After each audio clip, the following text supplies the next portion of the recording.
আমার স্ত্রীর গায়ে যেদিন প্রথম হাত তুলেছিলাম সেদিন সে শুধু ফ্যালফ্যাল করে আমার দিকে চেয়েছিল।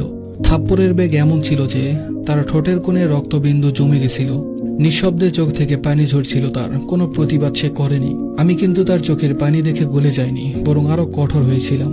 তারপর থেকে দেখলাম আমার সমস্ত কাজকর্ম বেশ গুছিয়ে করত, কোনো কাজে আর ঝামেলা ছিল না। তখন বুঝেছিলাম নারীজাতকে মাথায় নয় পায়ের তলায় রাখতে হয়।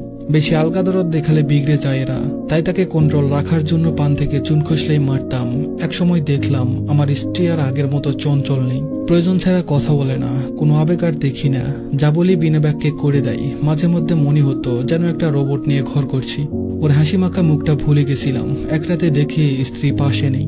আমি মনে করেছিলাম হয়তো ওয়াশরুমে গেছে, কিন্তু অনেক সময় পার হওয়ার পরেও আসছে না দেখে নিজে উঠে গিয়ে দেখি সে ওয়াশরুমে নেই। বাইরে বারান্দায় জায়নামাজ বিছিয়ে নামাজ পড়ছে। তখন বাজে 3:25। হয়তো তাহাজ্জুদের নামাজ পড়ছে। খানিকক্ষণ আড়াল থেকে দেখলাম মোনাজাতের সময় সেজদা হয়ে ফুপিয়ে ফুপিয়ে কান্নার আওয়াজ শুনতে পেলাম। তার কান্না কখনোই আমার অন্তর অব্দি পৌঁছায়নি। আগে অল্প কিছু হলেই ফ্যাস ফ্যাস করে কেঁদে ফেলতো, বড্ড বিরক্ত লাগতো। কিন্তু এই নামাজে কান্না দেখে কেমন যেন অন্তরে ভয় ঢুকে গেল। এই কান্না আমাকে হিম করে দিল। পাজরে যেন কেউ আঘাত করছে তেমন কষ্ট হচ্ছিল। আমি আর দাঁড়াতে পারলাম না, চলে আসলাম ঘরে। শুধু মাথার ভিতর কাজ করছিল আল্লাহর কাছে সে কি এমন চাইছিল যে এমন ফুপিয়ে ফুপিয়ে কাঁদছে সে। পরের দিন সন্ধ্যায় দেখলাম আমার স্ত্রী বারান্দায় বসে আকাশের দিকে তাকিয়ে আছে। আমি চুপচাপ তার পাশে গিয়ে বসলাম। আমাকে বসা দেখে সে উঠে চলে যেতে নিল। আমি তাকে বলি, কোথায় যাচ্ছ?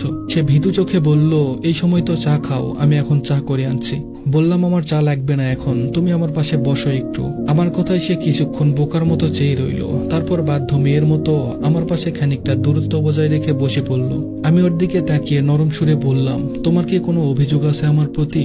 এমন প্রশ্ন করাতে সে আমার চোখের দিকে তাকিয়ে থাকলো কিছুক্ষণ।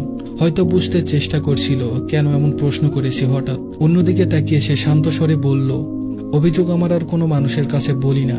যা অভিযোগ